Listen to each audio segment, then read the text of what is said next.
Chris and Ryan going live.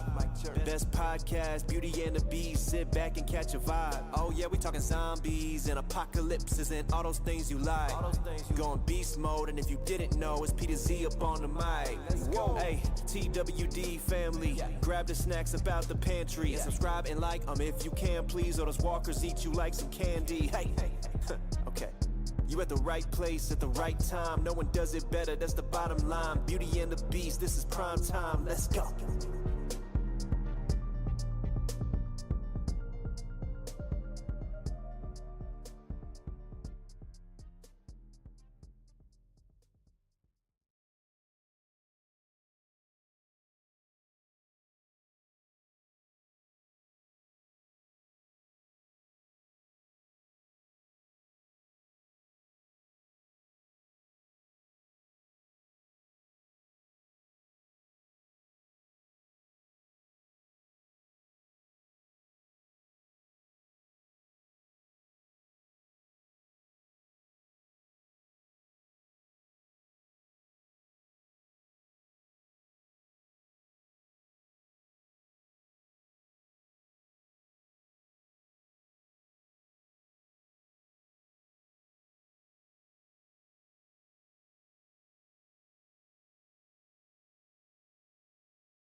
Okay, so they can hear me now.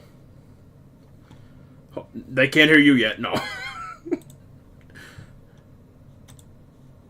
I swear to God, this wouldn't be us if this didn't happen. Well, it's because you said it went off without a hitch. Yeah, it's your fault. You jinxed it. Apparently. Okay, you guys are talking, right? Yeah. Yep. Yeah. All right, so hopefully everybody can hear us now.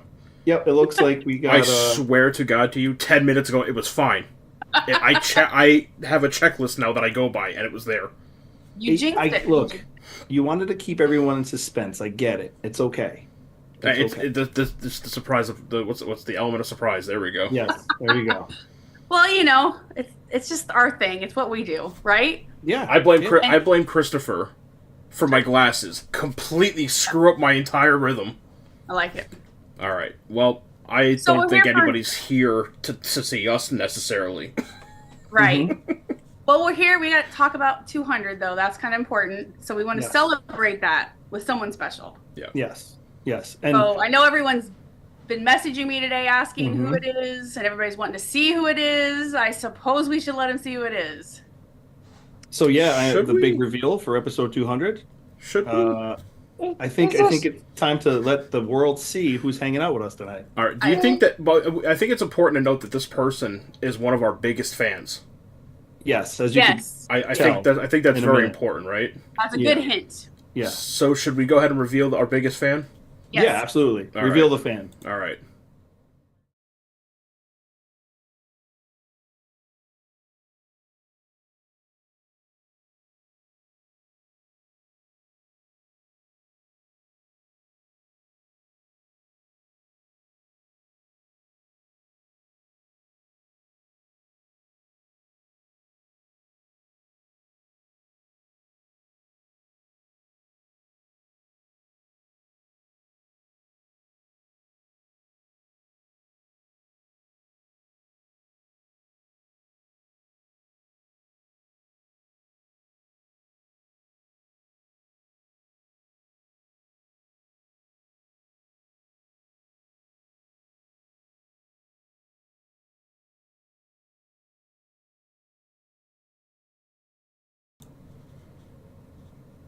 Nope, we're good. Nope, we are perfect. Everything is here. Okay. So yeah, we're good. We got the blessings again. Yay. I'm just gonna Look. When you're streaming on 3 separate, That's the biggest problem, is we've never done Yeah. this before. Yes, yes. and if we were Something going new to for do it, 200. we were going to do it with Coop on 200. Yes. Yeah. Because if it's going to flop, it has to flop in the biggest way possible. No offense, Coop, but like at this point, you've become such a good friend of ours that I would rather it happen with you than like someone that we've just interviewed for the first time. Yeah. Oh yeah, I can just ramble on and repeat my. It's fine. I like watching this part. It reminds me that everyone sucks at this. You're not wrong. You're not wrong. Essentially, in that area, that's kind of our MO here. Well, everybody's yelling, "Hey Coop, hey Cooper!" Yep. Everybody's very excited that you're the guest. Yay! Hello, everybody. Who It's else is freezing tonight? Well, yeah. We're here to keep you warm while you're in Atlanta. Because who It's would so imagine that cold. Georgia in the winter would be cold? Because that wasn't on my 2025 bingo card. That's not why I moved here. I moved here for heat, and this is very disappointing. Yeah, no, this is part of those 13 seasons of Georgia. Yeah, but I'm in South Georgia. I mean, I'm down here. I should not be experiencing this. You will be included in our hellscape. Come here, buddy. I think we can all agree it's the groundhog's fault. Yeah, Absolutely. that stupid groundhog. Punxsutawney Phil Yeah, that they keep alive. somehow. Are you picking up? Who are we grabbing? Are we grabbing? Oh, there he is. Hello. That's actually our real guest, not Cooper. Sorry, guys. Yeah. I'm here to translate. Cooper's very fluent in Translation. K9. He's like, I'm here Yes. to keep him. He's keeping you warm in the cold weather. He is like it's like having a big floppy boot that just puddles up to you. What's going on? How's the perimeter? You didn't check the perimeter, did you? Oh man, this Too guy. cold. Too cold. Are you running the pipes? Are you dripping the faucets? About that, sir. Uh-huh. They were just too high for me to reach. Oh, Is that no. something? I mean, obviously up here, if you're crazy and you keep your house at like 52 degrees for some reason, but like you guys obviously have heat and stuff. I know that you have heat, but do you have to yeah. like legit keep the pipes running? Yes. I mean, when we get to like the 20s and it stays that way for a minute, like if it's Yeah. gonna be like 30 or something for like the Yeah. night, but it's been like 24 hours, I think, where we've been at this. So I'm like, ow, drip stuff. I always see those videos, and I know I don't have it, but I'm just waiting for. I'm not really worried about the pipe bursting and then water getting everywhere. I'm worried about that giant snake that comes out of the ceiling in all those videos. Yeah. I'm just waiting to like, well, we got to cut off the drywall. It's a snake. And I'm always expecting that now. Like have you seen that video with that guy? He's like pushing Yes. that tile and then that thing just, whoa! And I'm like, dear God, that's what I expect. I think that So I'm pretty I sure run that the wasn't- pipes. I'm pretty sure that's not Georgia though, by any means. It's probably Australia. Yeah, that's probably that seems like an Australia video. Yeah, that looked like Thailand or Australia. I don't know. I don't know the bathroom architecture of many countries, but that's Yeah, it. Could it's Australia or the Philippines. Who knows? yeah. No, Australia like has the 10 most deadliest everything, top 10, And the biggest everything. the Everything biggest, is huge. most deadly. So Yeah. no thanks. Yeah, no. I was there. Almost 5 years ago now with Ross and Cassidy, hmm and I was like, I didn't adventure. I adventured within the places where like you can touristy adventure, but I Mhm. didn't go like let's go on an adventure. I didn't adventure like that, and I didn't want to. And then that was also the beginning of 2020, and I remember Cassidy was she was like licking a pole. We're like making jokes. I'm like, and she goes, I don't know why I did that. I go, I don't know why I did that either. It's like, just In looked like Australia, a traffic pole, like where we're yeah. So I had other memories of that probably wouldn't be as embarrassing as Cassidy looking at a pole. I should have probably mentioned like we got to see penguins and that was cool. But also that was knowing my Cassidy takeaway. and how much energy she has absolutely makes sense. Absolutely.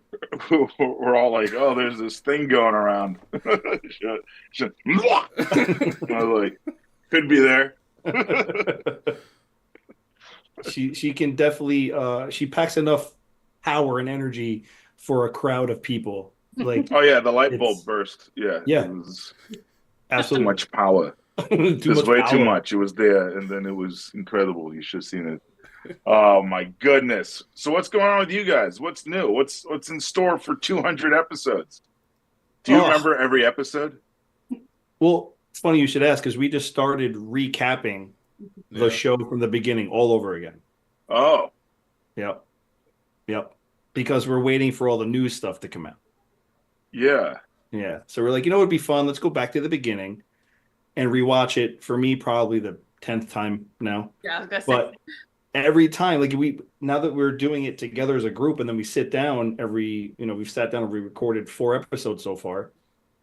It's amazing how much stuff you miss in general, and then how much stuff you miss in the show. Like, I wish they would have kept this. I wish they would have kept doing this type thing. And then it's like, holy shit, I've watched this show 10 times already and I've never seen that before. So, stuff like that. It's, fun to rediscover and re-feel the emotions. Yeah. The good, the bad, like, watching Lori, do what she does. And it's just like, Chris is not a fan of Lori. Yeah. But yeah, man, it's actually been a lot of fun redoing it all over after not watching it for such a long time. Yeah. Oh yeah.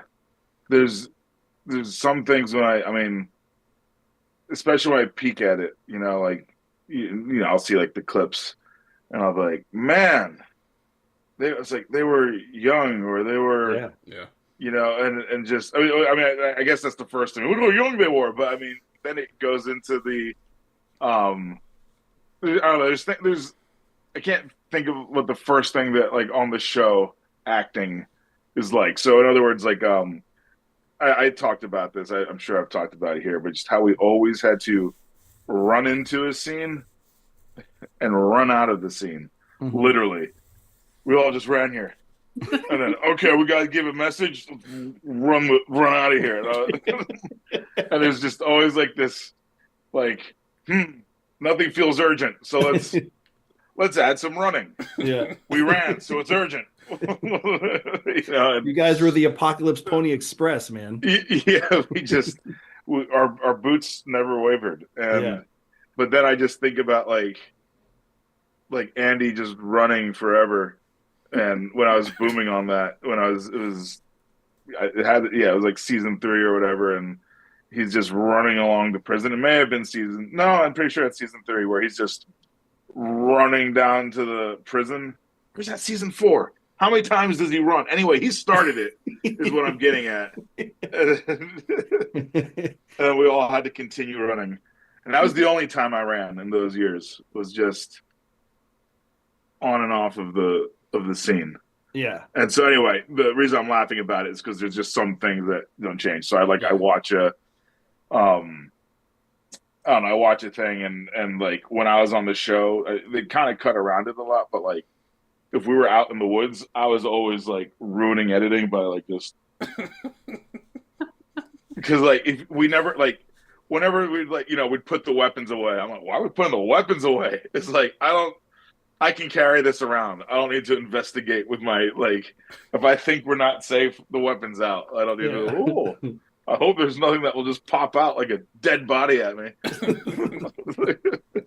It's just I never understood, like, the clothing choice. And we talked about this with, like, Peter Zimmerman and James Chen about the Hilltop, right? Yeah. And it was like, it's Georgia, it's Virginia, it's all these different places that are known for having heat.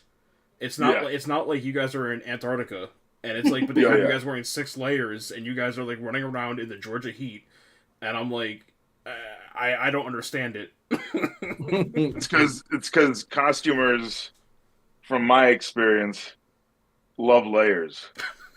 So it's like, even if you wear like this Henley, which I didn't know was a Henley until I got on the show, they would need like a t-shirt under here. You can't just have, chest hair.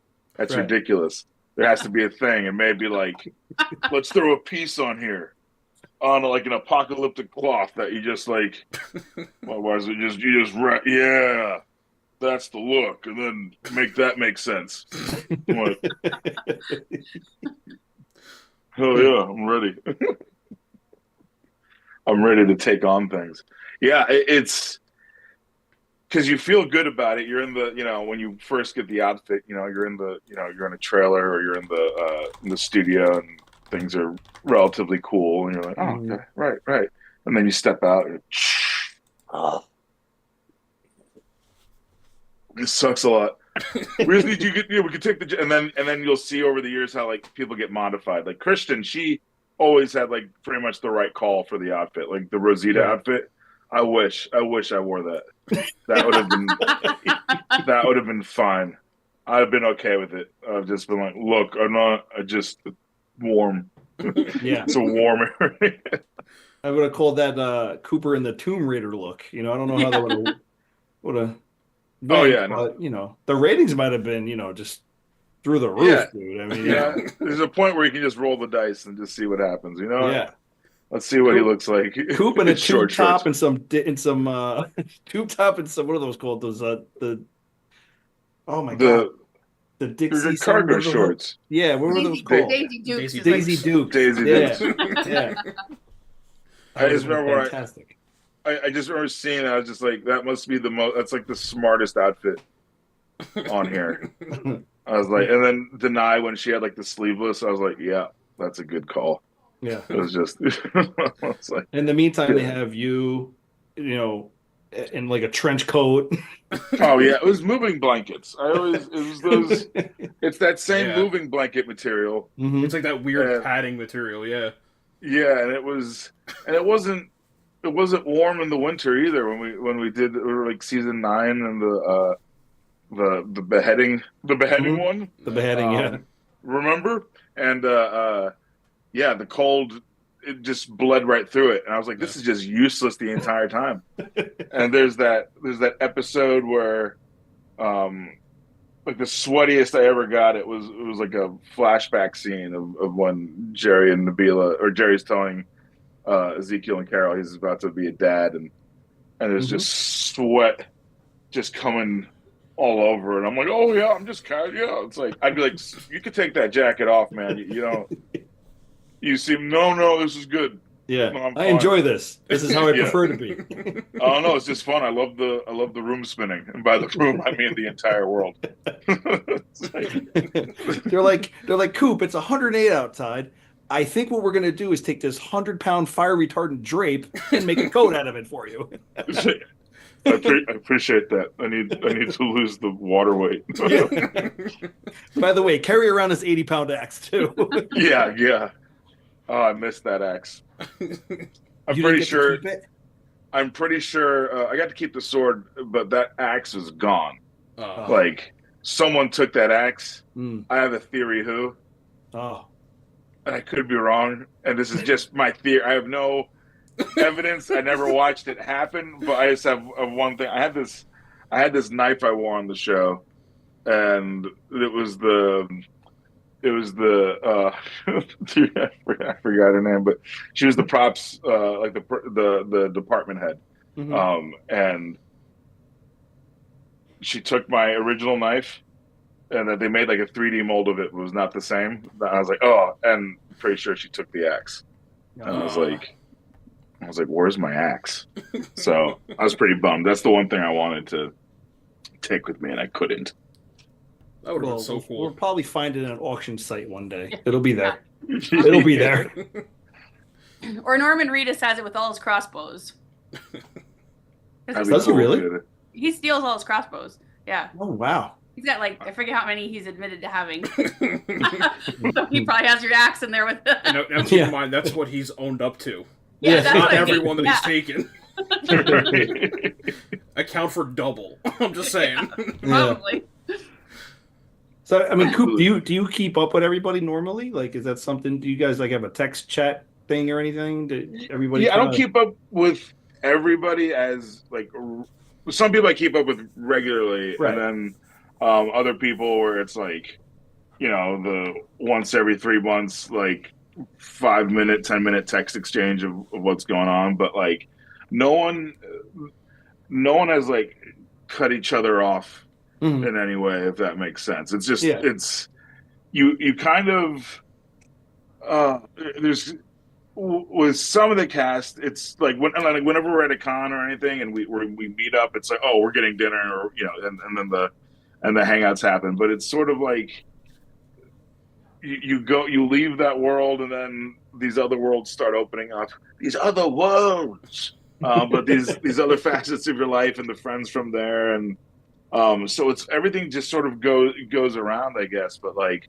I hadn't talked with some of like my closer friends just from life during sometimes when we're filming until like I was done, because I'd just be like, oh yeah, I should probably call that person up, it's been a minute. And so that's sort of, but that's me with all friendships in general. Like I like to be like be to myself for with like Avin and like some close folk, but I'm pretty much like by myself for a lot of the time, where I just like to get lost in my own things, and then I'll reappear, and I'll be like, hello. It's sort of like me on social media. I'm very like, I'm there 1 second, and then I'm just gone. And I'll still be on it. I just don't like, every time someone writes, I'm taking a break from social media, I'm like, I'm just off of it. It's just like you'll see me there. Nothing happened. I'm just like.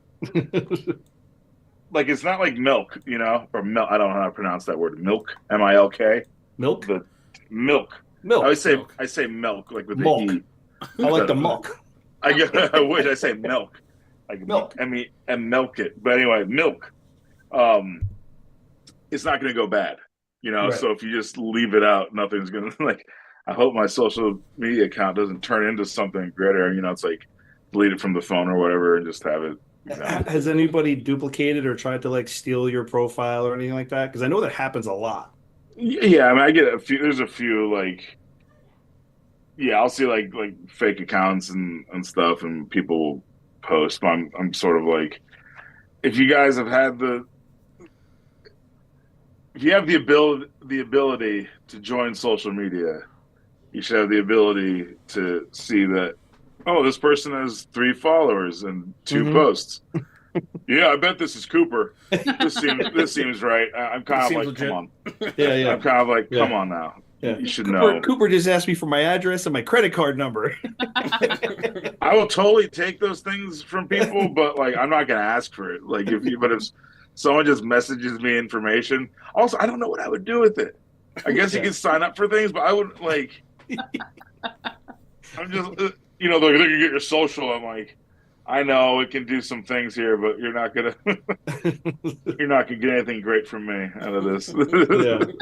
Yeah, that's funny.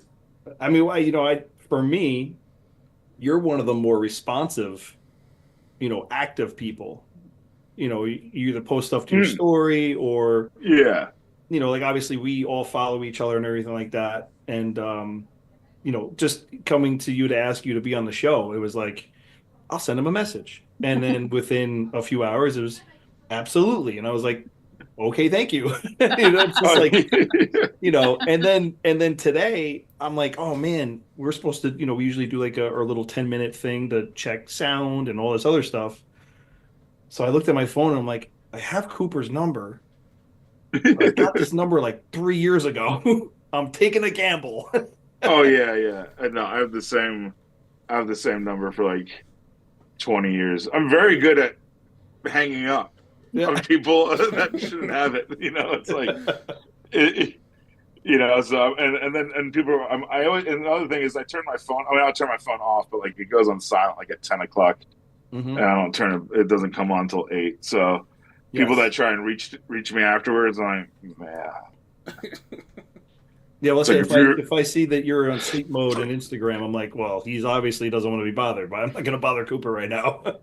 Oh yeah, nothing bothers me. It's usually on silent. Sorry, I'm just choking. I just saved my own. He muscled right through it with bravery. Yes. So let's talk about a few events. We know that you have something coming up this coming week. You're going to be traveling. Oh yeah. I'm going to the Aberdeen Comic-Con in Scotland, which will be fun for any people in Scotland. I don't know if I can do. I'll know if I can do a Scottish accent by March 3rd. I'll know if I did it correctly. American actor kicked out of Scotland for insulting Scottish people. It's like it's an incredible thing. This is the first American that was actually grabbed by the belt in the back of the shirt and thrown over the Atlantic. It was incredible that he lasted that long. People are like, please don't do that. It's just such a funny. It's very soothing, and it's just a very.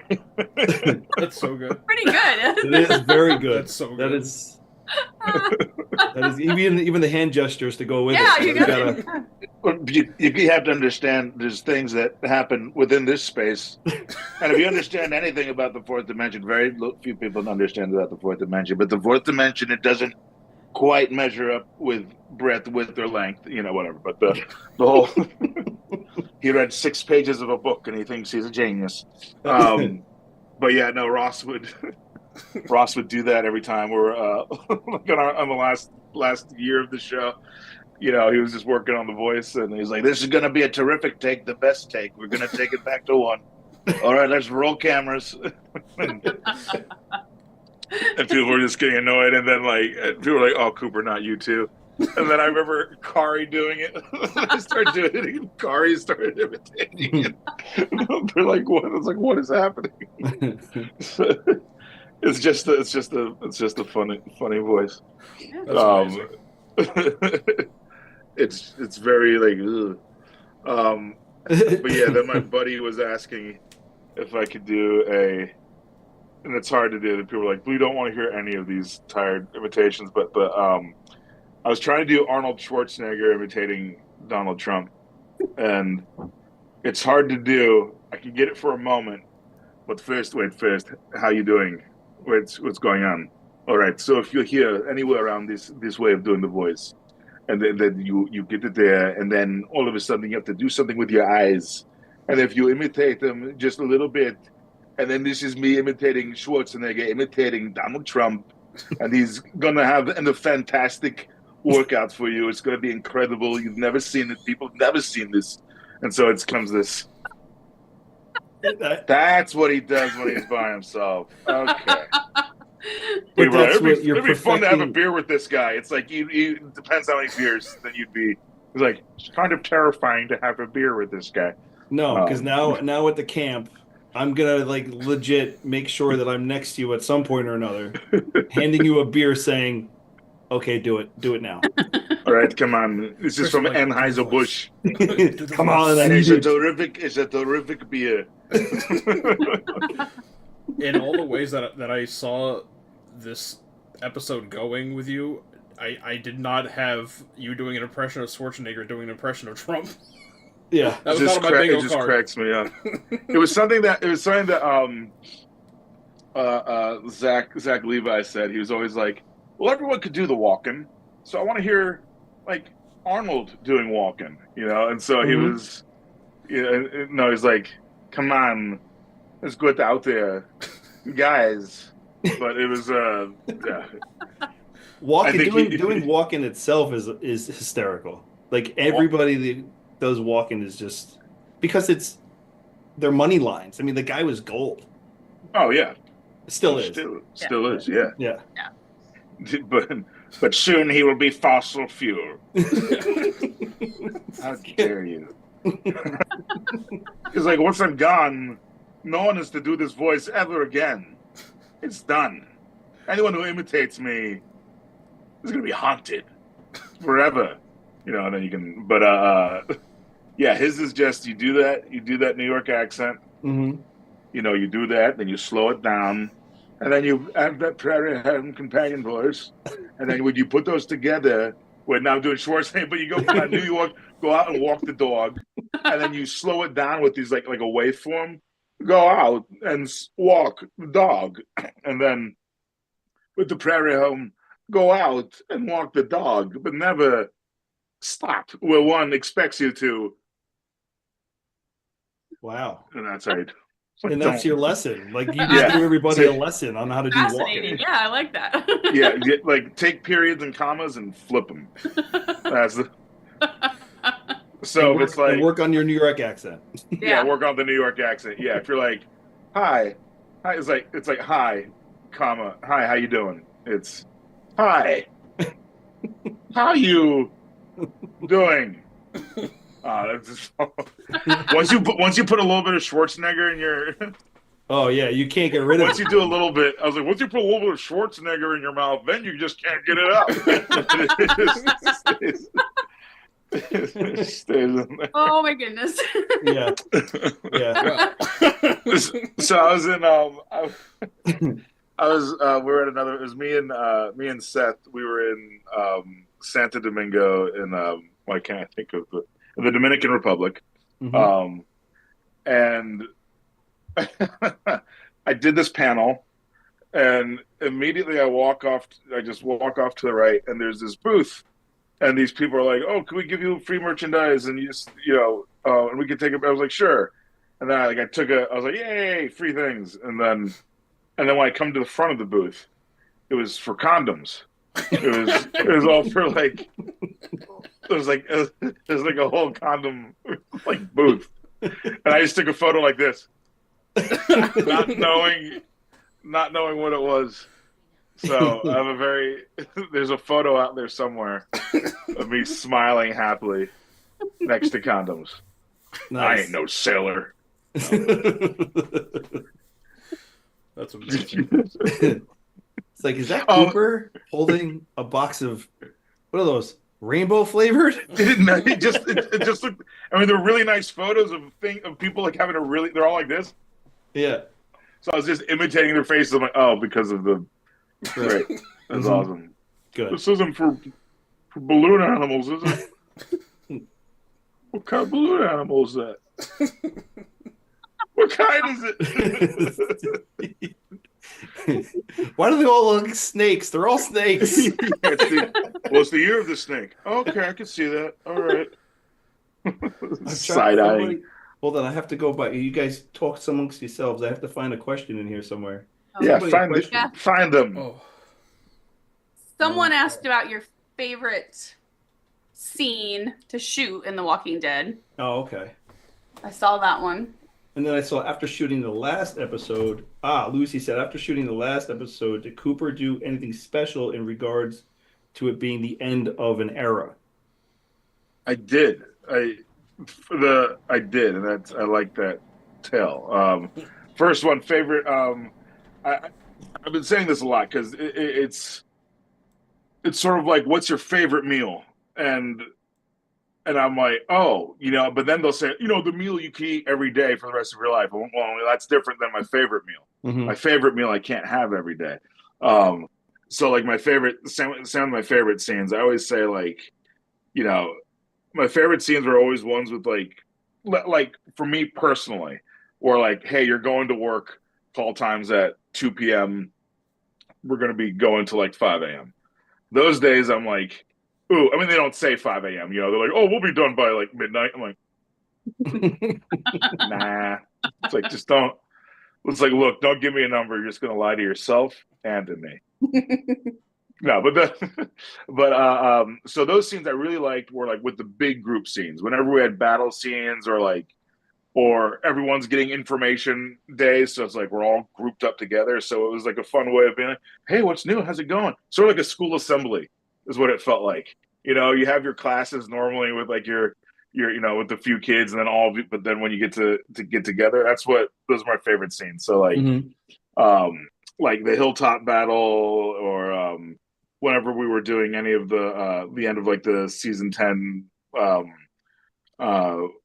we were like in that hospital, and there was like this fun little like one-off shot of Seth kind of like trying to get through everything, and then Carrie Diane, she like knocks him down to the floor, and she looks like really annoyed that he was in the way, and he gets up, and that was on the spot. That wasn't written. That was like that was a great little thing of like of Carrie having her focus, Seth having his focus, and then him just being willing to let like a female knock him over to the ground. And it was just this very endearing moment because it's like hardcore and gets through there. So but those big ensembles were fun. But then like my favorite, like a lot of the cave stuff I was so much fun, because when you're in the woods all the time, you're like, okay, we're in the woods, how can I make this feel new or comfortable? How can I make it feel like exciting for me in any way? Even if it's a minor thing, I don't mean like, oh yeah, let's do like, backflips off a tree or something. It just means like, how do I feel like have we not brought these our audience here before? Like, how can we make this feel different for them? So I like the cave stuff, and then anytime I was with Kari was a blast. It was just always like we always giggle with each other, which must be kind of like a funny thing from outside when I think about it, because we're always like just like laughing about like, oh, we do this but because he was the first one on the show that we have just such a comfortability with each other that it was always like, when I acted with him, it was kind of like, oh, this is how it should always feel. I should always feel like this comfortable with people. And so that grew for me to be able to do that with the other cast. It was just always like a very comforting thing. And then when we did our all our stuff, where it was me, Ross, Cassidy, and OK, and then we had our little adventure. That stuff was fun to me because it felt like we were just going on a field trip every time. And so I'm all about the field trips. I'm like, oh, we don't have to go to the studio. And my character always got to do like go on these adventures. It's like, so I'm big on that. I love that stuff. And then that second question was about, what was the second question? Oh yeah, what did I do? Yeah, did I do anything? Yeah, when we finished or my last day on the show was the second to last day of all filming, and we're by the windmill that's painted like a Crayola beacon, and I'm giving my little goodbye speech to everybody, and I see Kaylee, and we're all like sad, it's an emotional thing. I was like, all right, I'm probably gonna cry a little bit, but we're gonna do this quickly and painfully. And we were just talking, and she was, we were hugging, and she's like, I'm like, what are you gonna be doing? She's like, I'm going to Disney World, or we're going to Disney World, her and mom, and I'm like, oh, that sounds fun. And she's like, you can come too if you want. And then I look up and I look at Cassidy and OK. I'm like, you guys want to go to Disney tomorrow? And they're like, yeah. And they thought I was joking, but no. So the three of us and Callan, we all got on the last day of filming. We all went there to say the goodbyes and whatnot. And right afterwards, like at 3 a.m, we drove to Disney World, and we went to Disney. And I figured it was like the most opposite of Walking Dead you could possibly do, was go to Disney World. And so we did that, had a blast, and then we came back in time for the wrap party, and that's what I did. Yeah, that's awesome. That's cool. And to lead off of that, another question. So when you guys do stuff like that, when you go out in a group or even by yourself and you go to Disney, or you're in Atlanta a lot, do you get any funny interactions with like people just random people that, like, I don't know, you go to a grocery store or just basic everyday shit that you do.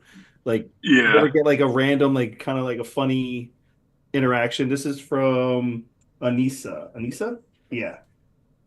Hello, Anissa. Yeah, I do. But there's ones where trying to think of ones that stand. Most of the time, if some, I feel bad because it depends on the mood I'm in, on how I'm gonna, not how I'm gonna react. Mm-hmm. Like I'm never mean. I'm never a dick or anything like that. But sometimes if someone goes, "Know who you look like?" I go, no, tell me. And then like, you look like this guy from The Walking Dead. He played a character named Jerry. I'm like, okay, so you're like the fifth person that's told me this, like my entire life. I don't even know. Oh yeah, no, he's really. And I just make them compliment the guy, me. It's like, oh, go on. What else does he do? Are these? Oh, is he handsome like me? And so I'll do that, and but sometimes I won't tell them it is me, but that's because I forgot, and then I'll end up having like a 10-minute conversation with this person, and then as we're about to leave, they'll like I'm about to like walk away like but you know what I'm talking about? I'm like, oh yeah, that's me. I'm like, yeah, that's me. Yeah, it's me. And I say it very like, like, yeah, that's me. Like, what? And then you'll see like these freakouts. I was on a phone. Okay, this one's funny. I'm trying to think of one's funny, but like, I was on the phone, and sometimes when I'm in the airport, I'll just make a phone call just because I'm like, all right, this is I have missed. I've missed one flight and come close like several times because I stop and talk at the airport. So I put the phone up. I'm always running late. I like early for me is like getting there an hour before the flight, like pulling up to the thing like an hour before the flight, because I'm like, oh, if I miss it, it's like I don't want to be on that flight anyway, whatever and so I've had some interactions where like a person will just start talking to me when I'm on the phone, and then they'll just have like a little bit of like a breakdown while I'm still on the phone, and then I'm like, oh, this normally stops people, but she's gonna keep talking anyway. And so my buddy's like listening to the whole interaction as it's going through, which is geez. Yeah, but like at the gym it'll be funny because you're in the middle of like, especially because they're like people, the first thing I notice is that they're looking for a while. So it'll be like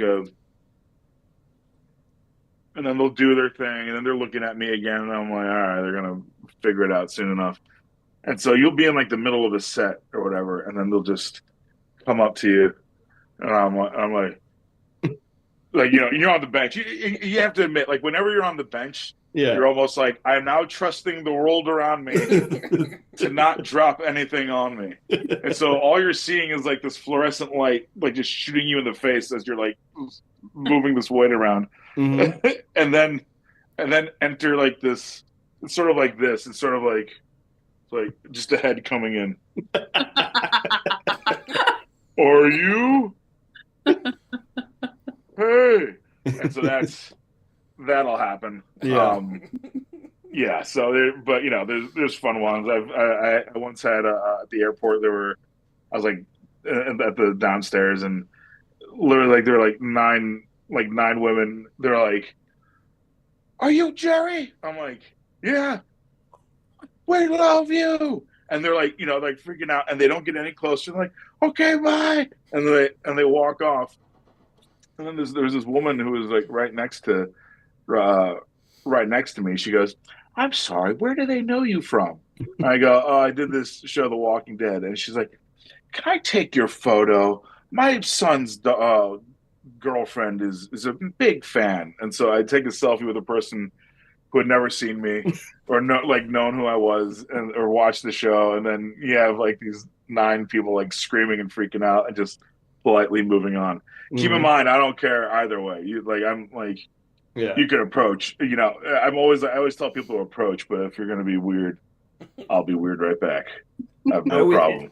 And you always hear like the horror stories too of like So I guess the worst encounter would be like you're out probably with your wife and you guys are having dinner or something like that, Mhm. and you're sitting there and you're like, no, no. That's my reaction, and then Abin will be like, "Oh, you want me to take a photo for you guys?"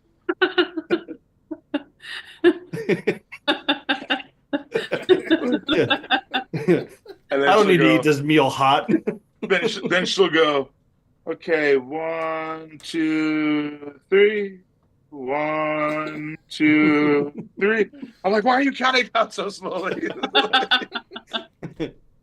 I'm always like, you don't need to. I'm always like ready. So it's like, and Yeah.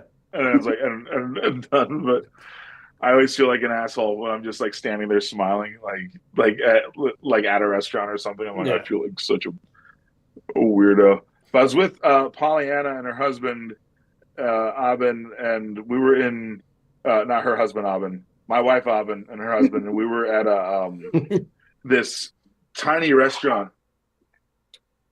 Yeah, you weren't invited, Belushi, because that's how you act. So we were in Ireland, and this tiny restaurant, and then what's his name? Guzman. Oh, geez, what he was in Count of Monte Cristo's and so many things. Not Luis Guzman. Is it Luis Guzman? You know what I'm talking about? Nope. Help me out here, people. From Hold where? on.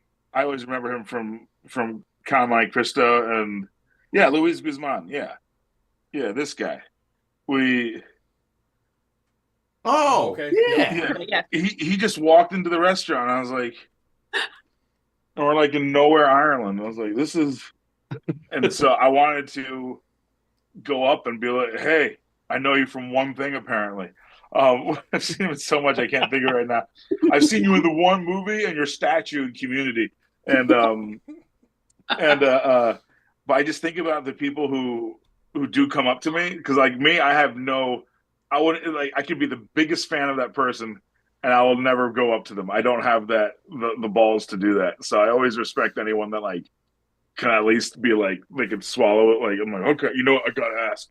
And yeah. But I mean there's so many stories of that. One time I was at a cheesesteak place at 2 a.m. We don't need to know why. It was my 5th dinner in Miami that evening. And we were getting cheesesteaks, and I'm getting out of the booth, and there was this guy whose back was to me, but he was on FaceTime, and I just walk by the back of the booth, and the guy comes up, and he's like, his English was limited, and he was like, "Do you, brother recognizes you?" And his brother's in Chile, like at the bottom of the bottom down there, and then he recognized me just by passing by. So it's insane how people recognize you and whatnot. But it's it'll congratulations on anyone who has balls to be able to like go up to a stranger. I can't go up to any stranger. Like I'm just I like can't either. I'm just I don't know. They seem busy. It's like they're scratching their armpit. I know, but sometimes it looks like he wants to be left alone. It's a private moment. Yeah. It's so awkward too. Like I know, like when I was in Chicago, years and years ago, a group of us that were there for the convention went out to dinner, and I was a big Arrowverse fan of all the DC shows. And there was a couple of people, a couple actors from Team Arrow that were out to dinner, and I recognized them. Which ones? You're gonna do that to me, Cooper? I mean, okay, yeah. I knew it was Wild Dog. Okay. And Mr. Terrific. Yeah. And I forgot who the third person was, but I recognized them immediately, and I was like starstruck. I was like, and I don't get like that, but I just love the Arrow shows that much. And my friends are like, go say hi. I'm like, I'm not gonna be that guy. I'm like, they're clearly eating dinner and like having drinks, and they were there for the convention, and I'm like, I'm not gonna do that to them. I'm like, they're clearly enjoying their time with their friends. I'm like, I'm not gonna be that guy. But like, I was sitting there like this. I will say that when it's like at a convention or something, or like even like near or within the area, I understand a little more. But like when it's like I'm at the grocery store, then I'm like, you can come up. There's no like it's when it's like, well, you knew some of us would be here. By the way, I just finished Superman and Lois. So good. That was so good. So and Cudlitz, I think Cudlitz was like the best Lex Luthor I'd seen. Period. I loved how he played that. It was like that reminded me of like the comics. Yeah. Just his anger, but I can tell like. I mean, Cudlitz is always, he's just an incredible actor. But like when he brings intensity, he's like, I brought my own. Okay, cool. Yeah, we don't need. Yeah, we didn't. Yeah, we didn't have intensity for you. You brought your own intensity. That's great. And, but there was just those moments where it reminded me of like just setting up for Walking Dead and just sort of getting ready. You can just feel like even when Chad was on there, there's like a whole different energy that they bring to that show. I was like, oh my God, it's like, damn, like they just come in feeling larger than life kind of. And but I love that. So shout out to the Chad and the Cudlitz for that, because I love that show. I think Tyler Hoechlin needs to be in the conversation for one of the best portrayals of Superman. I loved it. Point. Yeah. Oh no, I won't argue it. Yeah, that's yeah. He was so great because people don't get it. It's like he is a farmer, like lamed. He's like, no, he's Superman. He's cool. It's like, no, that's the best part. He was like the bullied kid. Yeah. That even though he can end it all, he couldn't, and now he's like always everyone else. He's always he's always sticking up for the little guy. Yeah. And yeah, I just enjoyed that show. Yeah. Plus, if you guys haven't watched it, had really good chemistry as Clark Kent and Lois Lane. Yeah, I've been watching I started watching Lois and Clark afterwards. And I'm gonna create a compilation of Dean Cain Superman touching people's pulses and going, he's dead. And I'm like, they have super hearing. Can't you see his heart's not beating? He's like, but he was like swoops in with this. He's like, he's dead. Just the looks, like, look, everyone gather around, corpse, But it's true though. You're right. Like, should he have been able to tell that by the time he basically got next to the person, like with his super hearing or whatever vision? Like... Yeah, just any of it, or just even like. I mean, I love those, just that character that's just seen so much life and just being from around the corner. They're like, oh, he's dead. Yeah, he's dead. Yep. I ain't going closer. He's dead. Yep. That stuff cracks me up. Walking Dead, though, we're always like, are you okay? What happened? Yeah, right.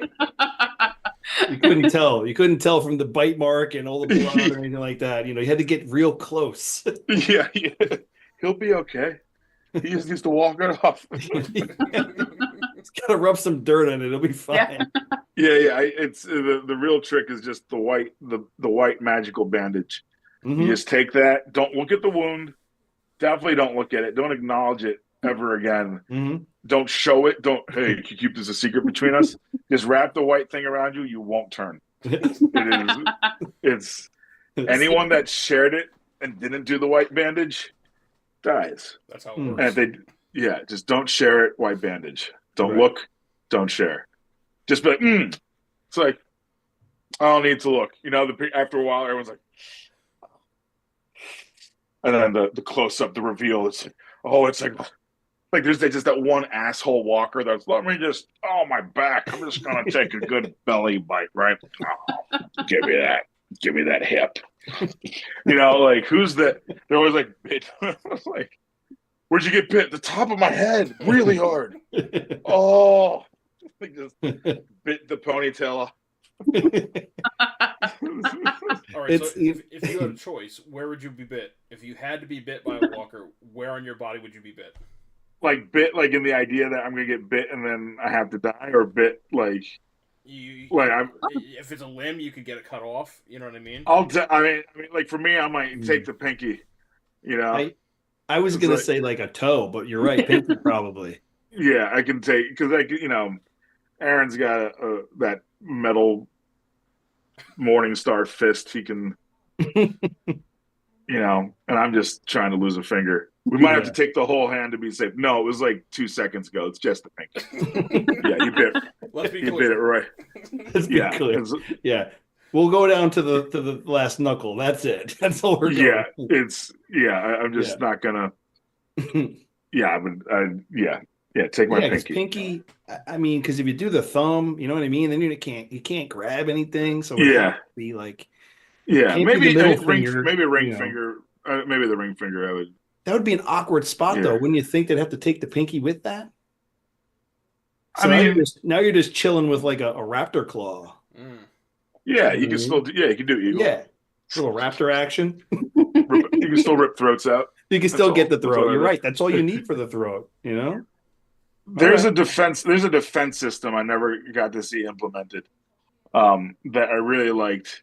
It'd be really heavy to do, I guess. But when I was in San Diego, they had these big rocks like on the ocean. And I'm like, no walker can just calmly walk on that. Mm-hmm. So I was just thinking more obstacle courses. Like, do you guys remember the show Guts on Nickelodeon? Yeah, it's like it's like an obstacle course of like, and you had to climb up the crag, or whatever it's called. I think that's the name. And they give you a piece of crag. I'm like, man, all those crag pieces look the same. I would, I'd say that would be one of the safest places on earth. Yeah, I've said this at the top of the crag. I understand why Alexandria didn't have a moat around the perimeter.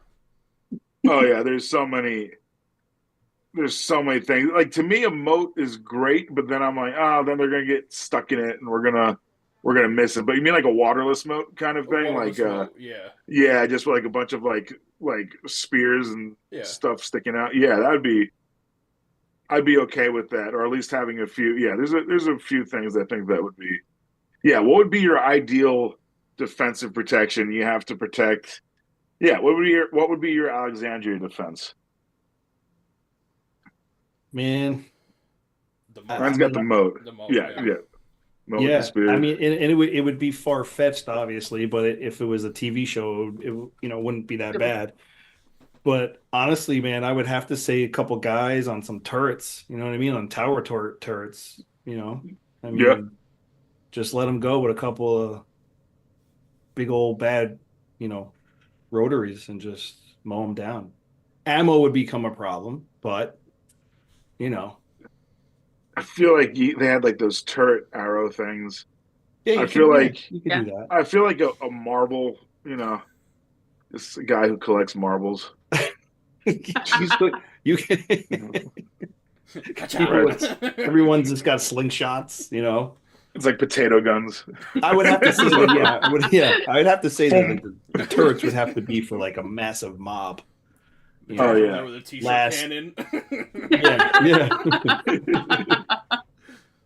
If you could raid a couple of fireworks stores, you can get those mortars and just launch mortars at them. That would be. Yeah, I mean that'd be fun, but I would want something. I'd want that like far away to pull them away. I had this concept where it was like I called it the bell system, and essentially you just have these buildings every now and again that are just have like these giant bells that ding, ding, to disperse stuff. So the bell system was mine. So that way you could keep them going in one direction. Yeah, just keep them. Yep. Yeah, just keep them moving out and stop dispersing. I remember we were filming when that was our last season, and they were coming into they were surrounding the walls in Alexandria, and everyone is having to bang. Everyone is having to bang on these on those giant metal walls. Mm-hmm. So it's it was like 6 of us trying to have a scene. And we're speaking, and we'll just hear the banging all over the metal, and it was deafening. It was like the loudest thing. I was like, this would not disperse them. This would be calling all the walkers all around to destroy us. And they made it sound so peaceful. and they still showed the takes where like the people were pretending to hit, so they're like this, like like banging things horribly. Oh man, it was like hitting the dinner bell instead. Oh yeah, they'd be coming through. I hit Ross in the face hard. We were like running to get to the thing, and I draw my sword, and he's like right over my right shoulder, which he wasn't supposed to be. But I guess I should have told him that when I draw my sword, I'm going to be pulling it out. So I felt terrible. I was the dick in this. Like I should have, but it was still, we were running, and I go boom.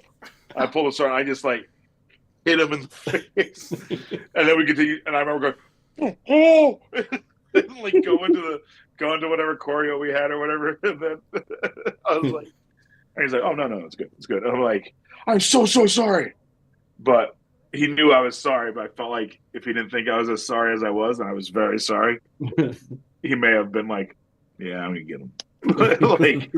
like that was a hit hard enough where I'm like, if he wanted to retaliate later on, I'd be like, okay, I deserved it. Like that's how bad. But he wasn't like that at all. That's not his nature. But still, like, I would have been understanding, and I've still been like, hey, we're friends. Did he end up having like? Did they have to put makeup or anything? Did he have like a lump? Probably growing like a unicorn horn out of his head. it hit him in a place where it's like, no, it's fine. I'll just put the thing over. Like he had a. Yeah. I forgot what it.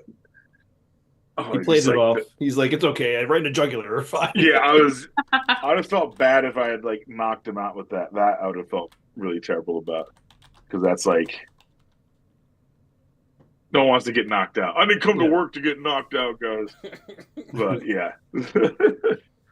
So is there like a trend as you're watching through the episodes again, or is there like what are some of the things you hadn't noticed, or things that are like sort of like sticking out to you more?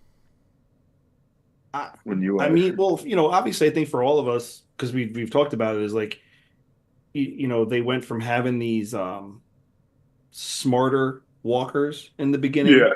They were able to have what it felt like some kind of existing memory of their life. Yes. Where when you sat there and watched it and like rewatched it, you had like an emotional almost attachment to that person. Like, with Morgan's wife, Jenny, like playing with the doorknob and stuff to the house and everything, like she obviously has some kind of existing memory of how that works and then what to do, or maybe she knows her family's in there type thing. Just like we've all kind of all thought about how I don't want to say better but how much more maybe emotion would have been for like the person who watched, for the average fan who watched every week. There might have been more of emotional attachment with that type of thing. Yeah, it's a good point, because there's the emotional attachment, but because of that little bit of memory, there's a part of me that goes, maybe we can fix them. Mm-hmm. Maybe there's a way to revert this thing. Yes, I've always talked about this, or here's how I've always explained the zombie world.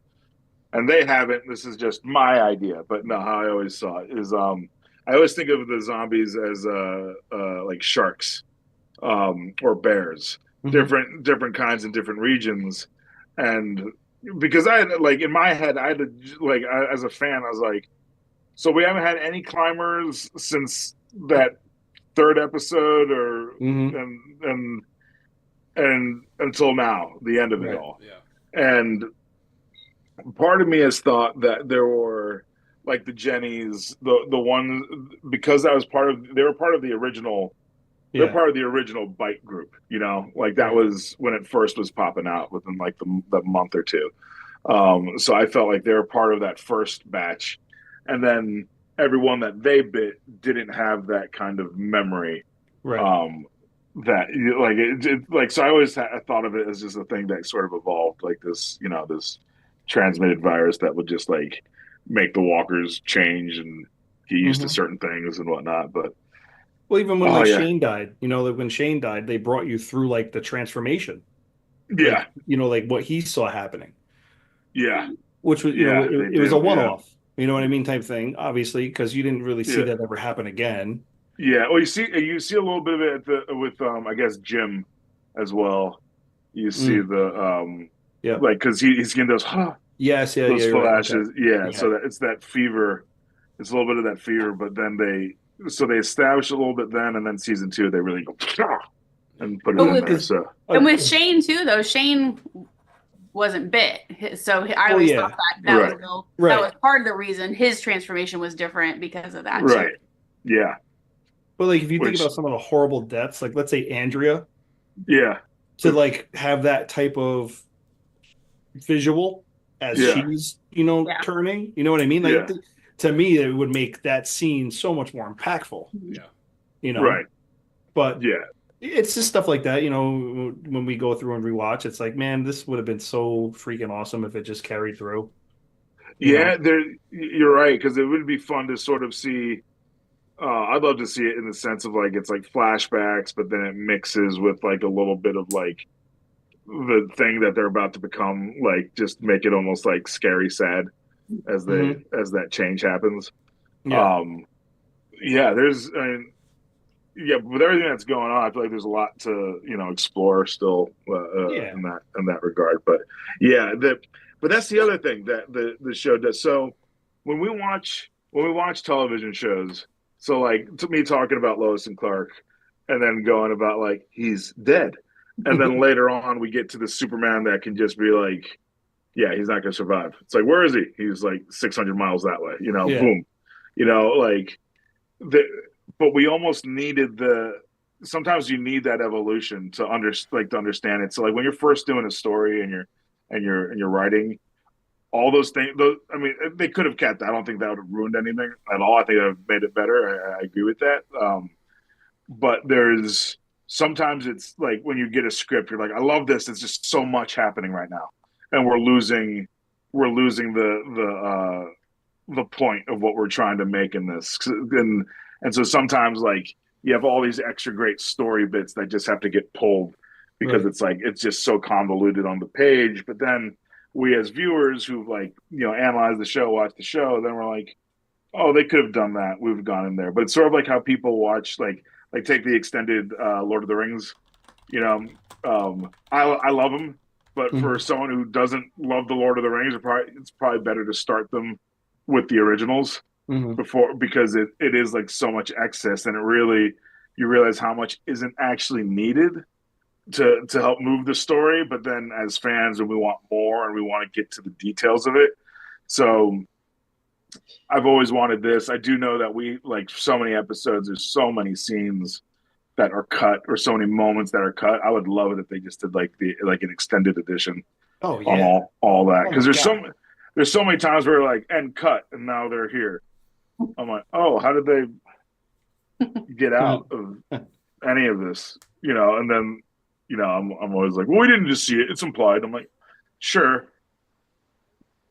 If they were to ever go through and release like an unedited or something like that, or including all the cuts that they made, like the extended scenes, the fan base would go nuts for it. Oh, for sure. Absolutely nuts. Oh yeah.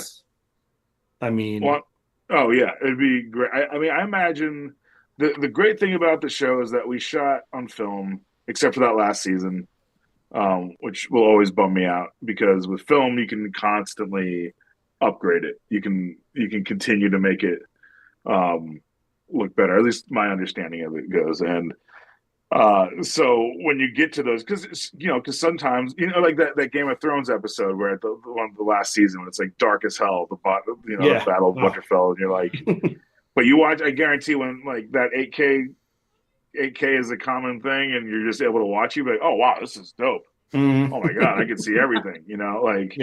That's what I hope happens. So I hope when like when the next TV revolution happens, Oh, it's out. I just went this last weekend for like the QLED blah blah blah blah blah. 8K, $6,000. okay. Casual $6,000. Oh, that's it. Okay, good. Good. Casual $6,000. Oh, I thought they were going to be expensive. Okay, great. Yeah. That's nothing. Yeah, that would be and then like flash forward to like 5 years from now, that thing's going to cost like $897. Exactly. Yeah. Coop, I got a follow up for that. Dude, so thank you, Alvin. She's been making these homemade yogurt berry drinks. Oh, yum! And I've been enjoying them so much. Are they hot or like? Well, it's yogurt, so are they cold or? Oh, they're nice. They're like blended ice cold, like smoothie. All right. So good. Nice. I have a follow up for you with the whole interaction with the walkers or zombies and stuff.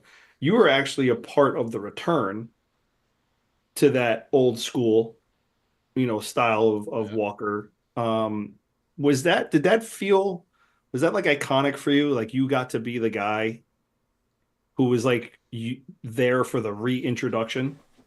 I don't know if iconic, but it felt cool because I felt like we were ushering in the future of the shows in a way, showing that like they're not going to keep getting slower. Like I have so many ideas for how I want walkers to evolve. Mm-hmm.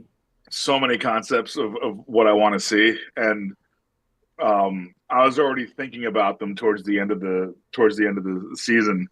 And when I saw that we were doing this, I'm like, oh, this is the tip of the iceberg of what I think is to come. Right. So yeah, I did like it because also for Jerry's sake, that same episode, when I get to finally do my sword thing. And I wish I loved my sword thing, but there's this cut that they shoot it from behind me coming out. So I'm big on fights, but I like fights to tell a story. So if the fight doesn't tell a story, then I don't know why we're fighting, And then the story beyond he escapes. So in this case, it was following me. I'm in that little shed that we run into again, which was like a little gallery. Like it was a Ren Fair place we were actually at. So it was like a little place where you would throw like arrows or axes across kind of thing. And the idea is that we're on my back, and do I have an action figure up here? I thought I did. I do not. I've moved them. So Yoshi will have to be our guy. So you have Yoshi and you're following him out the back, and then it widens out, and then the idea is we then go into the whole sword thing. But the thing that was supposed to show is sort of like he's injured. There's a whole shit ton of them, and I liked the idea of finally figuring out. I'm like, oh, that's how Jerry's always lived. That's how he survived. He could just end it all really fast. So I've always wanted that to be kind of like how's this big dude living? Mm-hmm. Like how is he surviving that? And then it's like, oh, okay. Like I wanted to answer that question. Right. So I loved that part of it, and then the way I always felt like Jerry could die is by something that is new, like something he didn't see coming. Because I always like I said earlier, I'm like my head was always on a swivel. I'm always looking around. Hey Cooper, let's just focus here. I'm like, okay, but I don't want you sneaking a walker behind me in post. Yeah. Or it's like, and they didn't see it coming. I'm like, no, there's no way. I looked. I saw him 16 minutes ago. It's like, because I'm so good. I can listen and look at the same time. I don't know if other people can do this. That was but I have this ability. That's your superpower. I know there has to be some suspension of belief, right? But that was one thing. It was we had this thing that we developed. I don't even know when, but it was what grinds our guts. Right. Yeah. And it was always we'd pick one thing out of the episode that was unbelievable in some way, and it just for us to kind of have a good laugh. And I forgot what season and what episode it was, and I forgot who the hell was involved in it and everything. But I remember there was a group of people in the woods, and it's you could see for miles. There was trees, but you could see for miles. Maggie's group. Is Maggie's group at the end? They're because everyone had to keep COVID. This might be it. Sorry, I didn't mean to interrupt. You're probably right. So go ahead. Because it was COVID, everyone was keeping 6 feet distances. So you see all these walkers that are keeping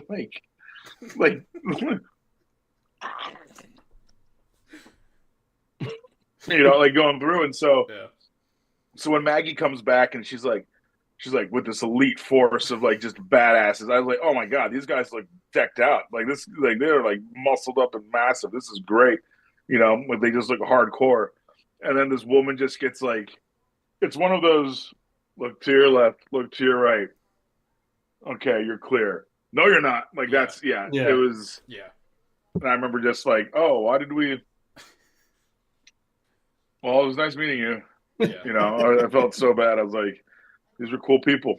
Guess that was the episode where Maggie lost everything.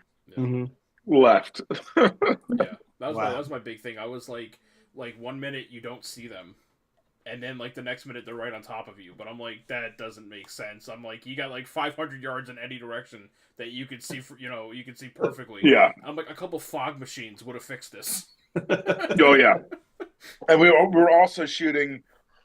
There's going to be a lot of that. There's a lot of like suspend your belief in that last season because normally we had 8 days of filming. Mm-hmm. Now we had 9 days, but only 10 hours a day. Okay. And so you couldn't just be like, oh, this doesn't make sense. We're like, oh, you know what? Let's cover that, which is rare in general for them. But like, it was so planned out that part of the plan is like letting the plan sort of move aside, like, and let the art of it, because it's still art. You have to think about this. It's like we're creating all of this from imagination. It's Absolutely. Art, but when you have to do art in 10 hours a day and, you're about to do like a 13-month straight shoot when the cast and crew are used to with that, like at 7 months, Yeah. Mm-hmm. Most seasons were I think 7 months, April to end of April, beginning May till like right before Thanksgiving. Like the Monday of Thanksgiving is usually how long that went. So that was normal, but in this case it was like January to the following March. Oh wow. I think that's right. It could be February, but it was something like that, and it was supposed to be 11 months and turned into like 13, and like so many, yeah. So you get fried, and you didn't really have time to. There just wasn't time. This is not no one's fault except just we had to. This is how we had to shoot things. It was 10-hour days, hard. Like so, once it was like if we start at 8 o'clock and then you're done by 6. It's like hard 6. It's not like, oh, we'll go to 6:30. I mean, it was like done. And which I respect. I think that's a great way. But just having the 9 days only was rough, and so a lot of corners were cut, and but everyone did, I think, their best within the circumstance of it all. But anyone from that whole show can tell me, no, it couldn't have been better. I'm like, no, that's not true.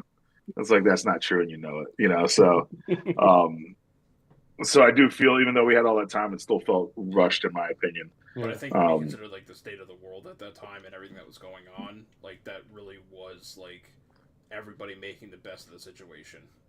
Oh yeah, there's a lot of respect for that. Yeah. And I was proud of, I was definitely proud of all that for that reason. Yeah. But I always feel like the rest of the world doesn't know. Like, why is it more like Game of Thrones? Like, there's around like $15 million in episode reasons. That we, or they have or they'll have like, we had 54 days to shoot this. I'm like, oh, that's great. I'm so happy for all of you. That's great. That's great. Walking Dead ended better than Game of Thrones, in my opinion. So that I agree with, and no one could tell me otherwise on that one. I agree. Yeah. Oh yeah, they botched that one a little bit.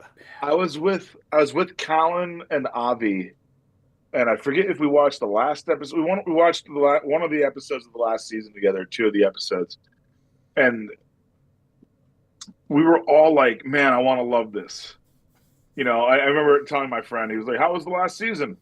And then I was like, oh, it was good. It was good. Like a lot of things happened. This is the first time I've ever done this. I called him up a week later. I go, And he knew it was like, I must have been real. He's like, you've never called me to correct yourself. I'm like, you know what? It's not. It's not. It's like it let me down. It was I thought it was like a big middle finger. And Walking Dead didn't give people a big middle finger. No. Agreed. And I felt so bad for, I felt bad for everyone involved that was writing. Like, writing is a bitch as is. And then Mm-hmm.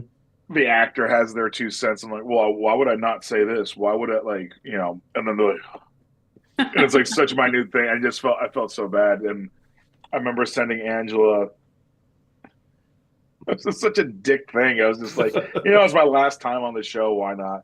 And I sent her like a 1.5 page idea, because the last episode, there's a lot of Rosita dying. Yeah. If you haven't watched the show and you're watching this, that's on. We watched all 200 episodes. We did not know Rosita died. If this is a spoiler alert, it's too goddamn bad. We can't. Yeah. And Rosita is, she gets bit. She's doing we see her perspective when she's looking around the table. We see her on her deathbed saying goodbye to everybody, which also, if you think about, is a very funny setup. Okay, when everyone gathers around and they're like, "Hey guys, hey, can you collect everybody? We're about to do our last talks with Rosita. Yeah, we're just gonna do a big circle. We're just gonna all say, yeah. We're all just gonna say a little wave, or maybe don't even talk to her at all. Just give like a little And I wanted to see Rosita reveal that she's bit. All that oil is in the ground, and we can't get that thing to blow up. So she goes in badass Rosita style, taking a few bites, boom, boom, killing her way through it. All of us shooting whatever we can to get her in there, and then she just blows the place up. I wanted to see that so bad. Yeah, because it didn't add anything. It didn't add anything to the budget. We're still blowing things up. It gives her to me, I thought Rosita was one of the most badass characters. Sure. I wanted to see her die like a badass, not in bed. Yeah. I wanted to just see her die like that, and just go in there. Like if they ever do a thing and they want to retcon it, it's like, well, that's not actually how it ended. So your mother, she went into, she blew up everything, like she did. I would have loved something like that. So I sent that scene in, and then Angela did not respond to that. And I don't blame her at all. That's not it's like, Cooper, we've planned this for the last 10 months. We're shooting this in 2 weeks. That was the only script I think we all got way ahead of time, because they knew we were going to be like, I don't feel good about how I end. Sorry, what you say? No, so everybody knows you float a lot of creative juices. You always have obviously some kind of thing going on. Either you're thinking about it, planning it. In the future, do you have the want to do your own apocalypse type movie, short, a film of some sort? Because the things you talk about, it just here in the past hour, I'm sitting here thinking about it holy shit, this would have been amazing. Oh, I'm not just thinking about in general, you asking us what would be your type setup for protection or whatever, if you had this Alexandria or whatever. Yeah. And I actually wanted to throw in, what I feel would be what was underused was trapping. You have all those woods around you. Trapping was just underused. Yeah. Think about if you were able to put down a minefield of bear traps. You would just have walkers crawling everywhere with one leg, easily. Just killing them. And they'd be limping so slowly. That was the thing.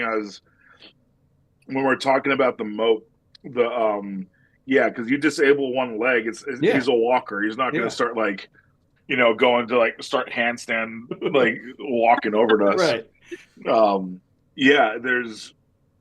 I think that would have been great. I think that's something you would have seen. I think with the idea of how they had blacksmiths, sort of.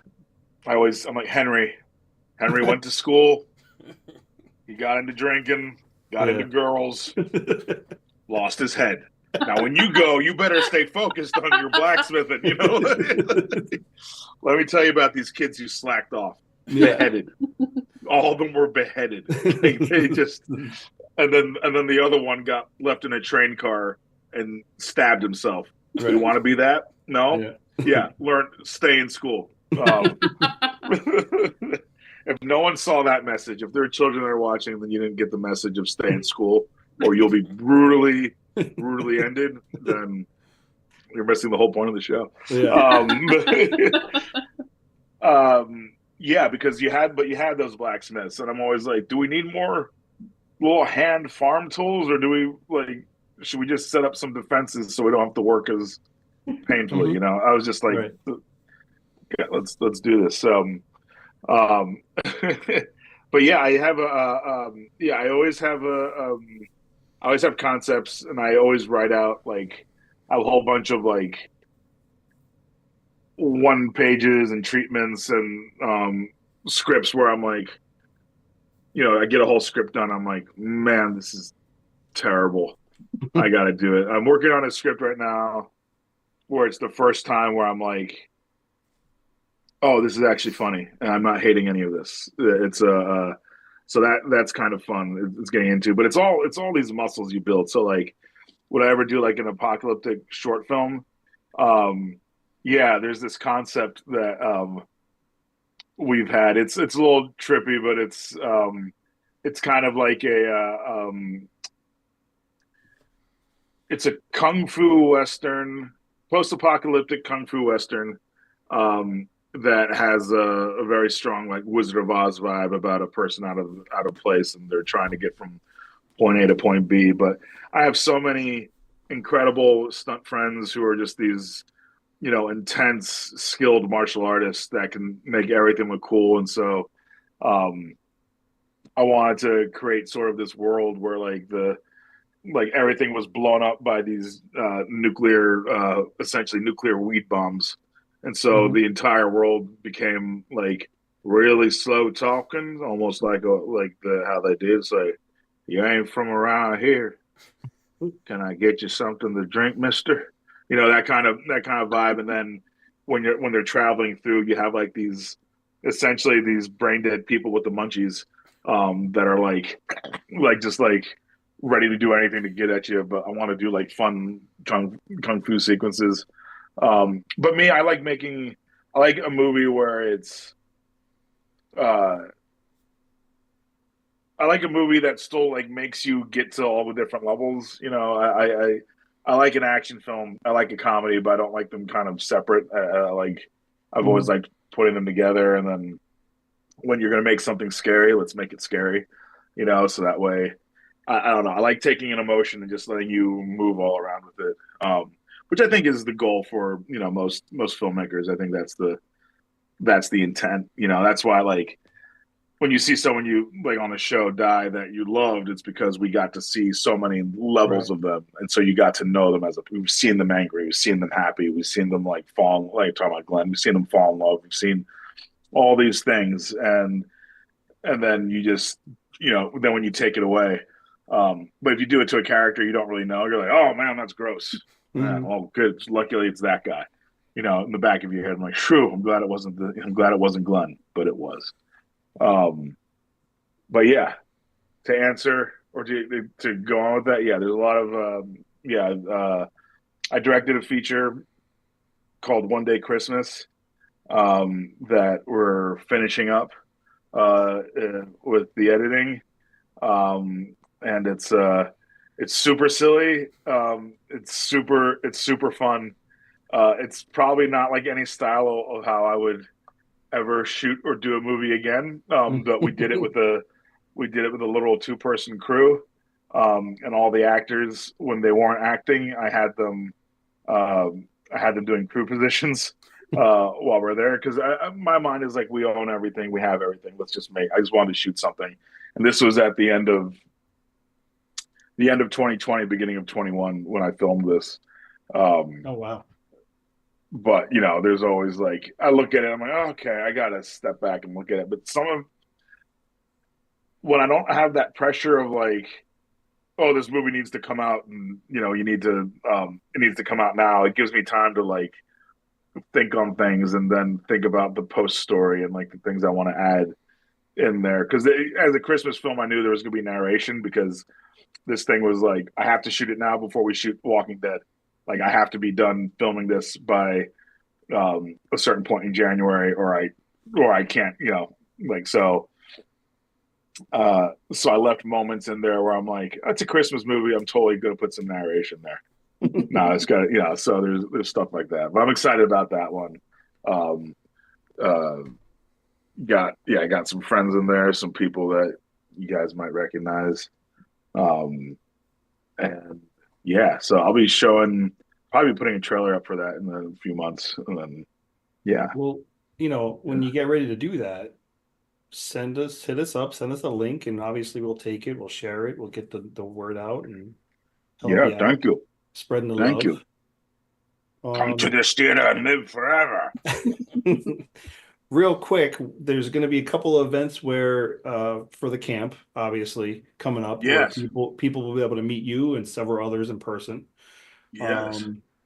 Obviously, so we have the camp coming up in May.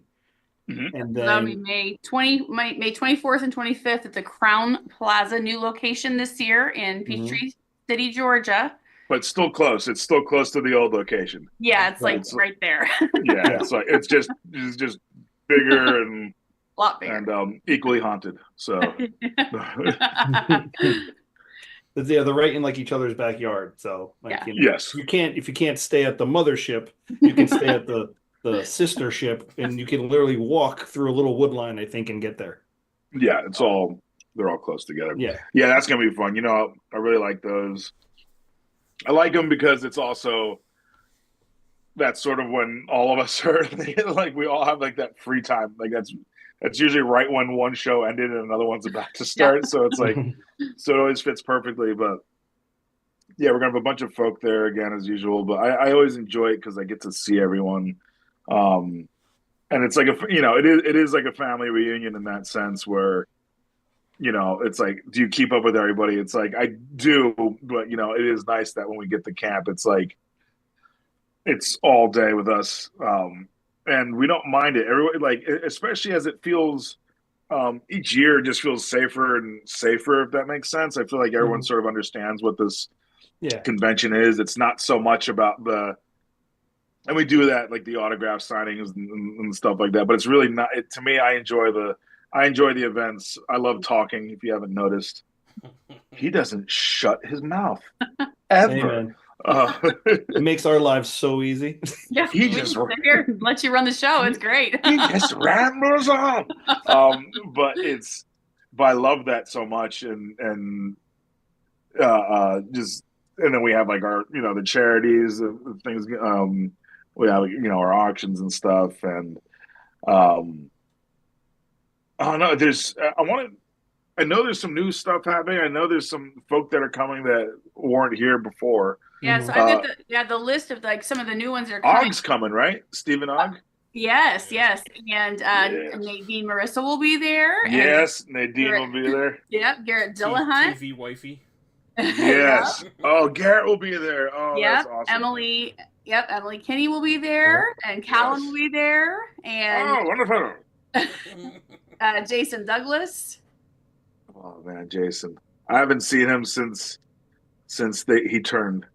Yeah. Yeah, so lots of new, but then we do have some of our regulars like Cooper, Lenny James is returning, Chandler Riggs, Seth Gilliam, Christian Serrato's Caitlin Nakin, Paola, and Jeremy Palco. I think are all the ones that are so far announced. They can always bring new ones. Plenty of time till May.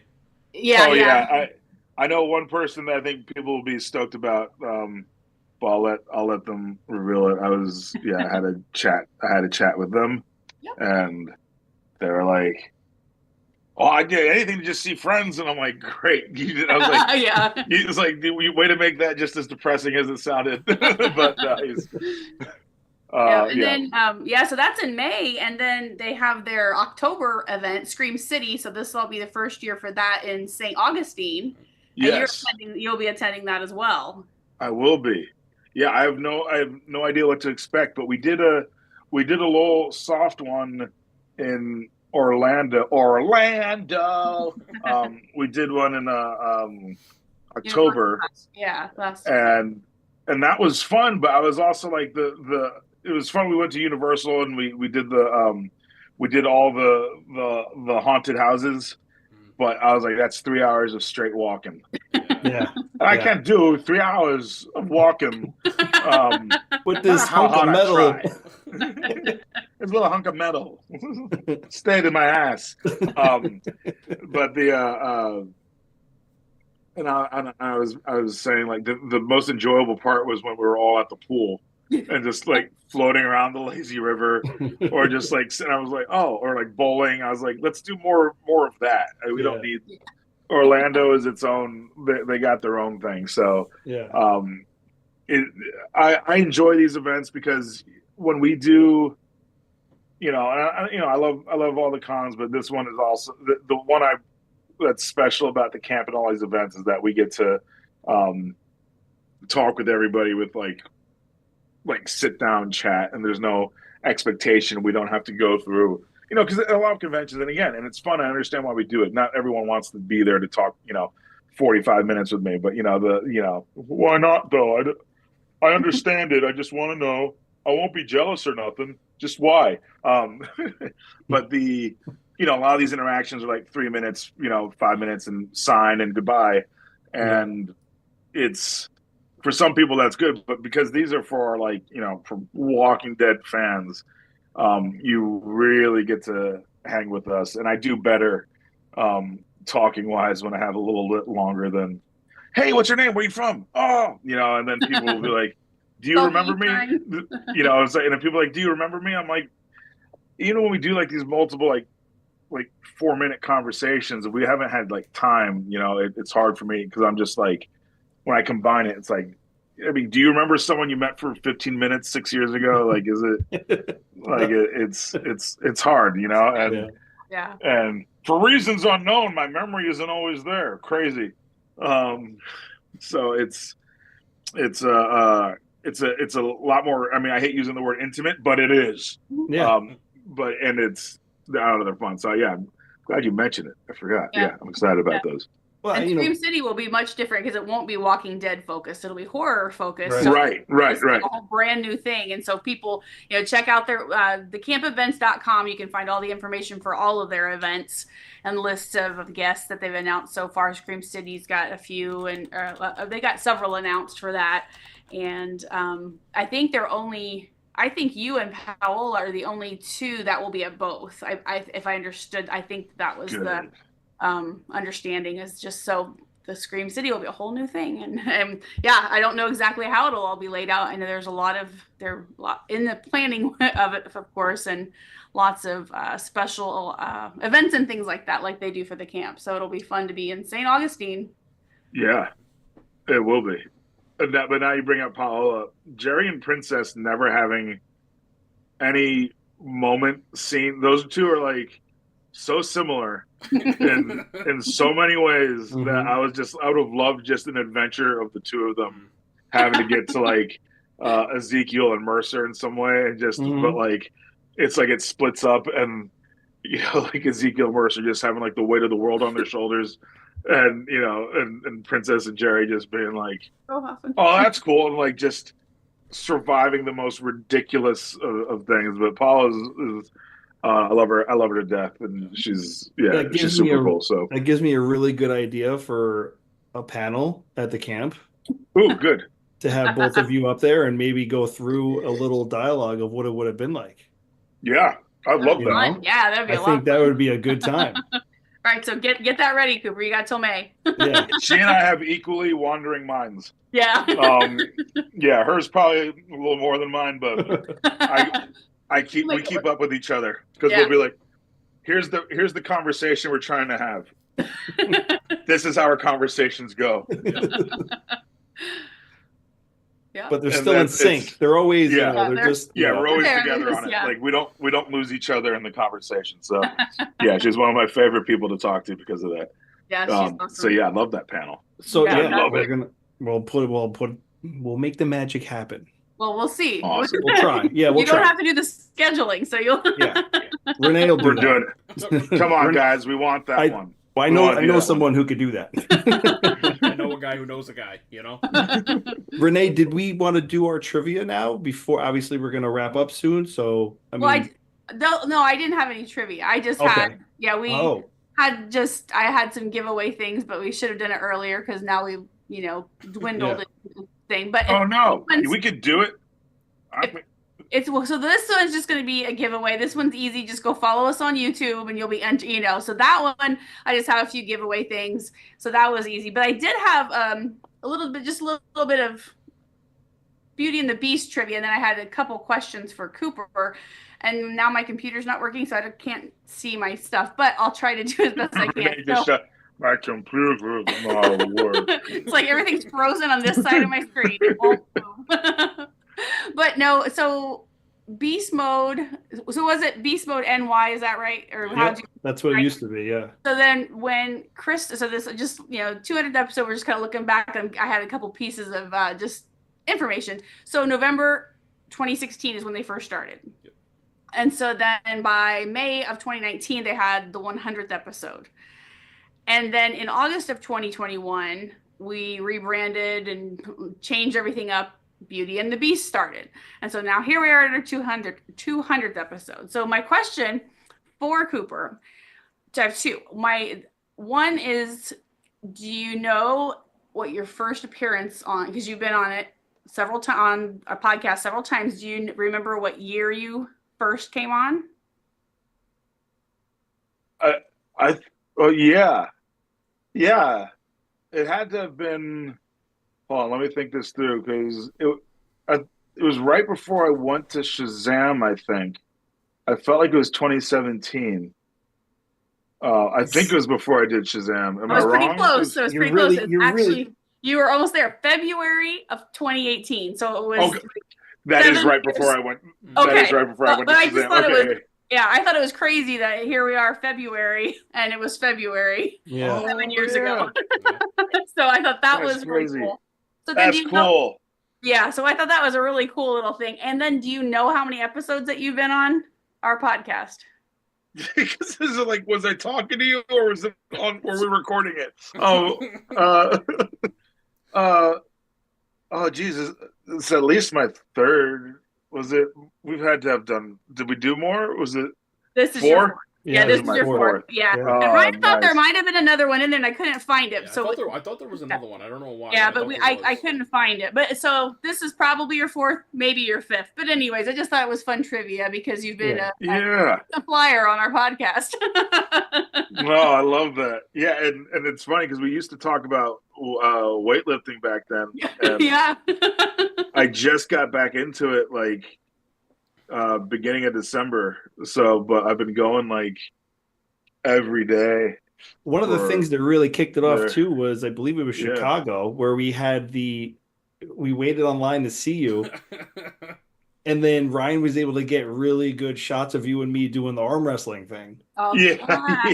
Oh, we need to dig those pictures up. Yeah, right. Yeah, and people people loved them. Everybody was in, like, everyone who saw them were like, Cooper kicked your ass, I was there, blah blah blah. I'm like, but we were both doing it for photos. We were both like, it hurts. Please don't make me.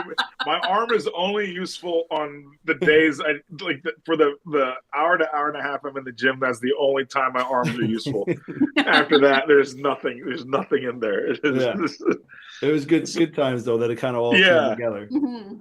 Will all three of you be at the camp this year? Somebody's going to be missing. I will not.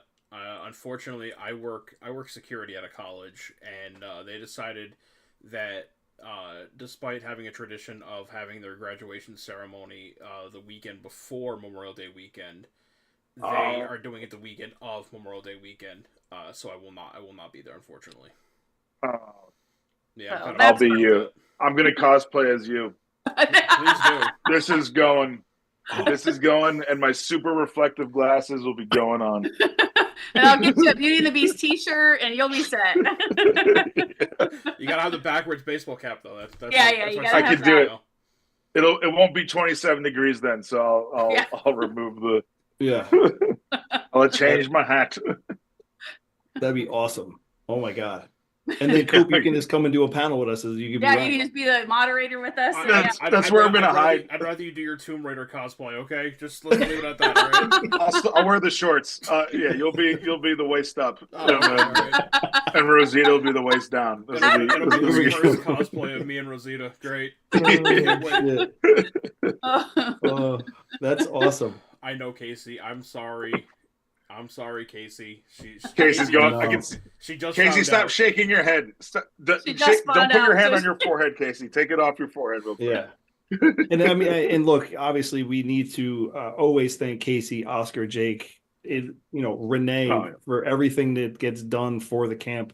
They do so much, guys, and it's the one thing I remember like asking them at the beginning is like, don't become those other cons. Yep. Where it's like you lose yourself in the thing, and their mission is the same. It's like this is for it's fans first, and a lot of people say that, but that means like we're trying to get creative with how we interact. It's not just we gathered them, now we gather you. It's like, no, these are fun events. I mean, here this at camp more than any others. I love talking acting and like talking about the industry in itself, and hearing the people that come up and have questions about it. I love that stuff, and just getting into just geeking out about a show. I can go on about any show forever. I just watched Queen's Gambit.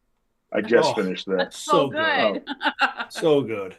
I was like, what the hell? Yeah, I was like, but I waited because my wife said, "Oh, wait for me to watch that," and I was like, okay. Yeah, no. 4 years later, I'm like, all right, well, that's not happening. We just watched The Gorge. Yeah. Oh. I thought that was so good. I've heard so many negative reviews, and I loved it. I think people movie or a show? It was a movie. Okay. Oh, dope. Okay. Okay. Cool. What Miles Teller and then Anya. Yeah. It's she's kind a of fantastic apocalyptic. actress. Yeah, she's so good. It's apocalyptic-ish, sci-fi, a little bit of romance kind of thrown in, but in the right element. I mean, it's just so well done. It's really good. Oh, nice. I'll check that out. Yeah. I do love movies, if you didn't know this about me. A movie I just watched that's like apocalyptic, and I hated it. And I was so upset because I loved the book that it was based off of, but it was The Cell by Stephen King. Really? Oh. Yeah. With J-Lo? No, this one had Samuel L. Jackson, and I forgot. I'm trying to remember. John Cusack? Yes, that one? Yes. Yeah, that was shot in Georgia. I was so upset though because I read the book in high school and I did a report on it for my English class, and I love Stephen King, and I'm like, oh, this is so good, I can't wait to watch this movie, and I'm like, because there was an ending. It's been out for a while, but there's an ending that makes you think like, holy shit, like has this just been in the mind of John Cusack's character the entire time? Yeah. But like it wasn't a satisfying ending, and I'm just like, all right, I'm done. Yeah. Oh, that's the worst to leave you on that, to not. Yeah. It's hard to not for be movies. Satisfied. Yeah, it's hard for a lot of movies to match up to a good book. I mean, a writer can do so much with a book. Yeah. And have your imagination just dive into it, where the movie's set on a time frame and a budget.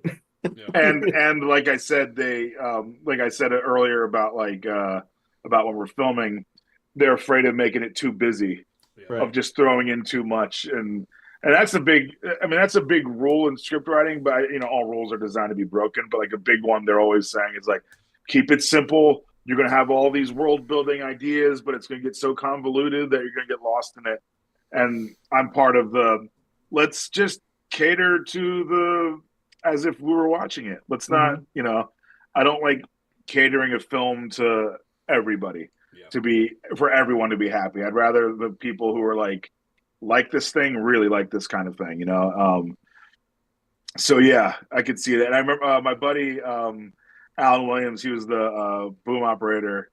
I don't know if he was boom operator on the whole thing. I'm pretty sure he was boom operator for that duration of the movie, but he was saying Sam L doesn't like getting mic'd. Yeah. Like doesn't like getting wired. You know, it's like you have to put the thing in, then you gotta like wire, and then you gotta hold like a pack, you know, like the transmitter that's like attached to your sock or thigh or whatever. Yep. And if he was gonna ad lib, you know, because he's not wired, so the boom op is like just switching back and forth. And then he was telling me that Sam was like, and then he moves the boom over, and then he continues the lines. I was like, that is amazing. That's awesome.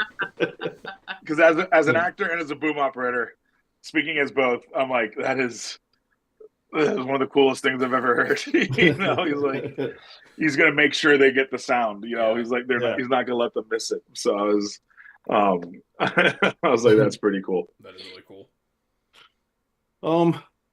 I mean, I hope everyone's had a great time so far. Yeah. Right. I mean, there's been a lot of 2 hours right now. Yeah, it's 2 hours. Yeah, who's not having the grandest time of their life? Well, that's what I'm saying. Like 200th episode, Cooper's here, 2 hours long. You know, like we taught you how to do. Well, Cooper taught you how to change your voice and do accents and I mean impersonations and stuff. So you know, you got knowledge while you were here. You got comedy. You got everything. You got information on where to see him. And impressions. That was great. Yeah. That was worth it right there. I just came for the compliments, guys. Cooper's blushing. Look at him. He's blushing. It's just more pimples going on my. I'm about to be 40 on the 10th, and I had cheesesteak, and I forgot to wash my face. And yeah, I eat like this, guys. Yeah. That doesn't change. I've been 16 forever, but I still go.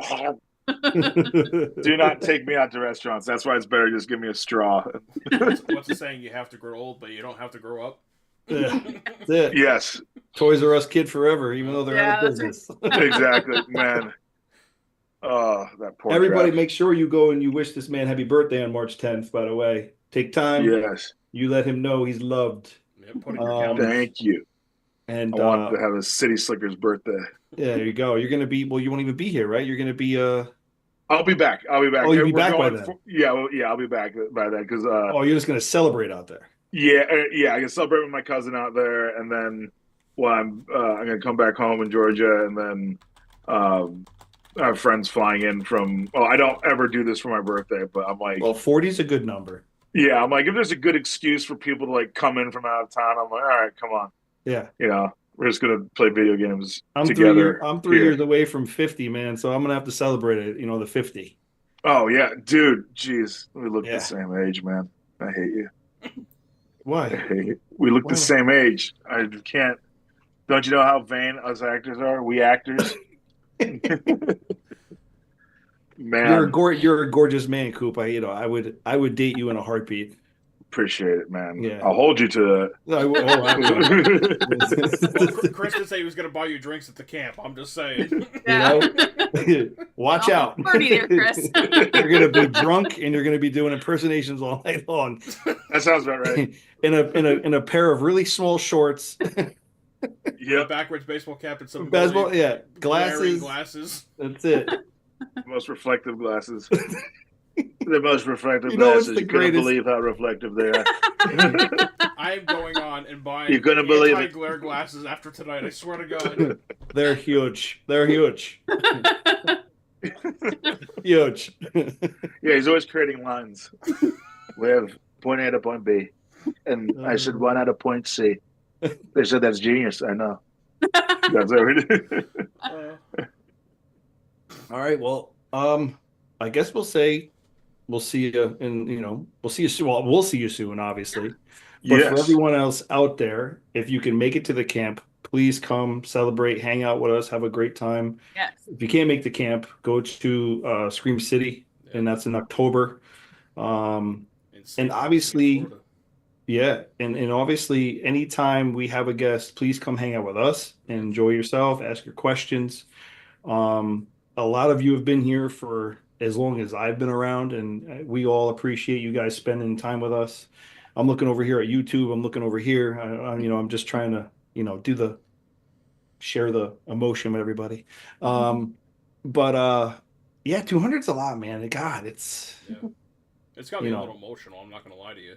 No, absolutely, because we've been on a ride, man. I started this thing in a basement, with a laptop, and now I'm in my living room on a laptop, but still, different house, different floor of the house, I'm on a Zoom with Cooper Andrews, and I'm here with two very important people in my life, and we're sharing stuff with a fan base that is just forever loving. So, it's big time. I always throw it back to Oscar for the intro into this family, because honestly, he reached out to me many years ago and said, bro, just let me help you guys out. And this is what it's become, man. So, it's always that building friendship bridges that brings you to the next step.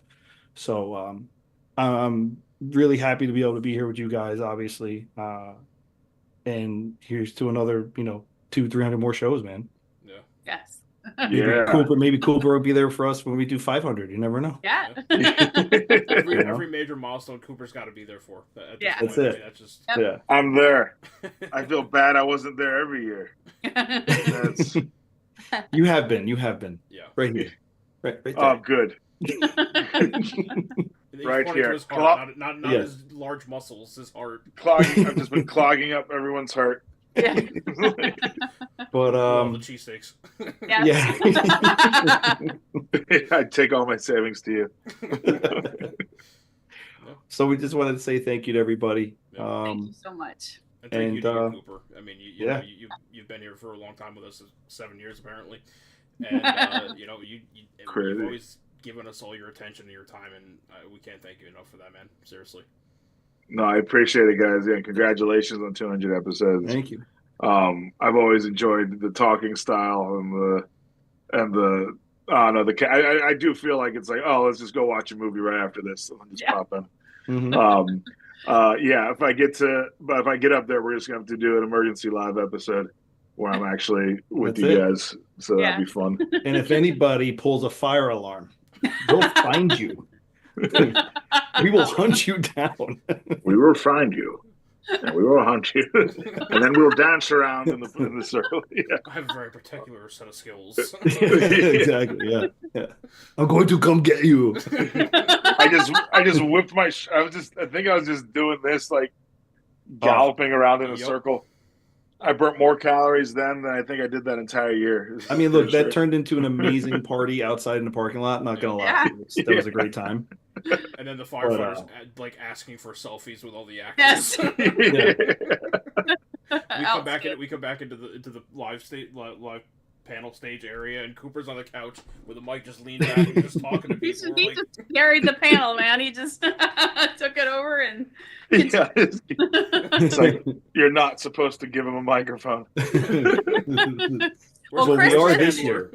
Yeah, Christmas last year at the camp. It was terrific. So Cooper was the first one to come in. Yeah. And he was with Anthony and Cassidy and OK. Yep. And they each came in late, all of them. In. He just starts interviewing. Ryan and I are just sitting there like, this is awesome. Cooper's doing the interviews. He was killing me with those answers, though. I was laughing. Oh, he was. So hard. Like, have you ever tried that? Did you do that? He was so. Oh my!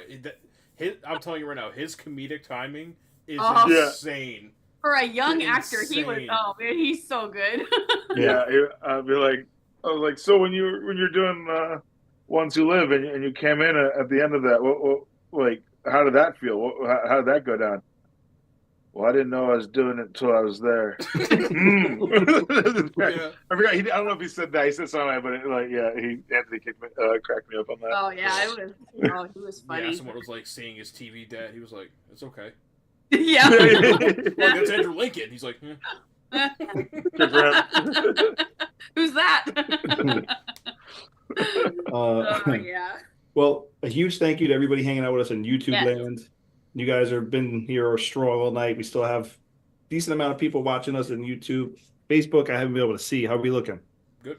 Yeah. Good? All right. Well, thank you, obviously, everybody on Facebook land. Everybody. Cooper, 2 hours, brother, of your time. Thank you so much. Oh yeah, of course. Thanks for dealing with me. We love it. It's awesome. And then, of course, anybody out there, if you haven't liked or subscribed yet, give us a thumbs up, hit the subscribe button so you know when we go live.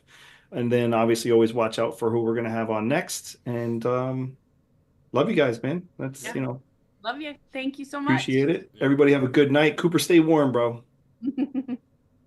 It'll be a freezing one. I'll have to burn some of me limbs. Yeah, thank you guys. This is amazing. Congratulations. Everybody, thanks for chilling out with us. Yeah. Thanks, Coop. Have fun more of this yoga. Good night, everybody. Deuces. Hey, Renee, Chris, and Ryan going live. Best podcast, Beauty and the Beast. Sit back and catch a vibe. Oh yeah, we talking zombies and apocalypses and all those things you like. Going beast mode, and if you didn't know, it's Peter Z up on the mic. Whoa, hey, TWD family, grab the snacks about the pantry. Subscribe and like if you can, please, or those walkers eat you like some candy. Hey, okay. You at the right place at the right time. No one does it better, that's the bottom line. Beauty and the Beast, this is prime time. Let's go.